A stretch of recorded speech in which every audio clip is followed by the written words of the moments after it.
Hello viewers, আসসালামু আলাইকুম। সবাই কী অবস্থা, কেমন আছেন? আই হোপ সবাই ভালো আছেন। আমি ভালো আছি আলহামদুলিল্লাহ।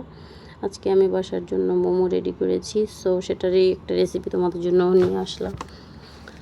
তো এই তো আমি প্রথমে 1 কাপ ময়দা নিয়ে নিয়েছি, সাথে পরিমাণ মতো লবণ এবং একটু তেল দিয়ে এটাকে খুব ভালোভাবে মাখিয়ে নেব। তো আমার মাখানো হয়ে গেছে। আমি এখন এক মগ পানি নিয়ে নিয়েছি। তো আমি অল্প অল্প করে পানি দিয়ে এটাকে জাস্ট মাখিয়ে নিব, যাতে হচ্ছে আমার ডোটা একদমই নরম না হয়। আমাকে একটা শক্ত টাইপের একটা ডো তৈরি করতে হবে, তা নাহলে আমরা হচ্ছে মোমো বানাতে গেলে হচ্ছে সুন্দর হবে না। তো যাই হোক, আমি এটাকে খুব ভালোভাবে একটু মথে নিব। এখন একটু তেল দিব, তারপরে আবার একটু মথে নিব এবং হচ্ছে আধা ঘন্টার জন্য আমি এটাকে একদম ফুল রেস্টে রেখে দেব, একটা ঢাকনা দিয়ে ঢেকে। তো এই তো আমি ঢাকনা দিয়ে ঢেকে এটাকে রেখে দিলাম। এবার চলো আমি মোমোর ভিতরের পুরটা রেডি করে নিব। তো এখানে আমি মুরগির বুকের গোস্ত নিয়ে নিয়েছি। তো এটাকে আমি খুব ভালো করে ব্লেন্ড করে কিমা করে নিব।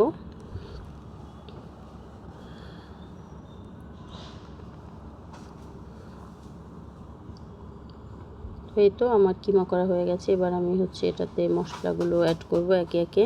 তো প্রথমে আমি গরম মশলা দিয়ে দিলাম, তারপরে দিলাম লবণ, তারপরে টমেটো সস দিলাম 1 চামচ, সয়া সস দিলাম 1 চামচ এবং ওয়েস্টার সসও দিলাম 1 চা চামচ। তো এরপরে আবার একটু হচ্ছে গোলমরিচের গুঁড়াও অ্যাড করে দিলাম।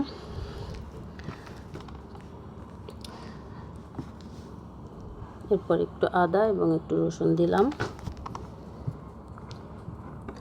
এবার মোমোটা বানালে সত্যি খুব মজা হয় খেতে। তো এখানে আমি আরেকটা বাটার মিল্ক রেডি করে নিব। এই বাটার মিল্কটাই হচ্ছে মোমোর টেস্টটা খুব পরিমাণে বাড়িয়ে দেয়, এবং যে সসটা বানাবো সেটা ওই বাটার মিল্কটাতেই খুবই মানে ভালো হয় আর কি। যাই হোক, তো আমি এখানে তো একটু তেল গরম করেও দিয়ে নিয়েছি। তারপরে হচ্ছে আমি এখান থেকে একটু বাটার মিল্ক দিয়ে আমি কিমাটাকে খুব ভালোভাবে মশলার সাথে মাখিয়ে নেব। তো এটা আমার হয়ে গেছে। এবার চলো আমি সসটা রেডি করি।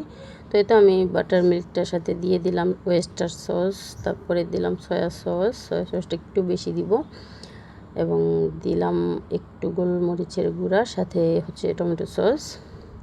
এখানে আমি প্যাকেটের টমেটোর সস 6টা পরিমাণে ব্যবহার করেছি। একটু টমেটো সসটা বেশি যাবে এখানে। তো এরপর আমি এগুলোকে খুব ভালোভাবে মাখিয়ে রেখে দিব। আর যেহেতু এটাতে আমি সয়া সস ইউজ করেছি, সেজন্য এটাকে অবশ্যই একটু জাল করে নিতে হবে। এবং আমি জাল করার সময় অবশ্যই চিলি সসটা দিয়েছিলাম, ওটা আমার ডিপে রাখা ছিল, ওটা আমার ভিডিও করতে ভুলে গেছি আমি। তো এবার চলো আমি মোমোগুলো বানিয়ে নিচ্ছি।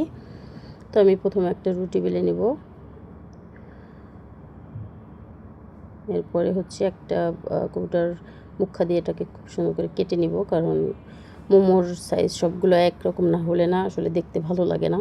সো সেজন্য আমি এভাবে সবগুলো কেটে নিলাম। তারপরেই তো আমি ভিতরে পুরটা দিয়ে জাস্ট পুলি পিঠার মতন করে শেপ করে তারপর 2টা কর্নার অ্যাডজাস্ট করে দিলাম। তো এই তো আমার মোমো বানানো কমপ্লিট।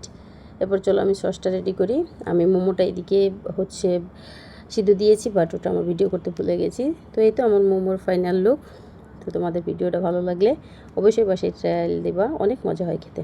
তো আজ এই পর্যন্ত, আল্লাহ হাফেজ।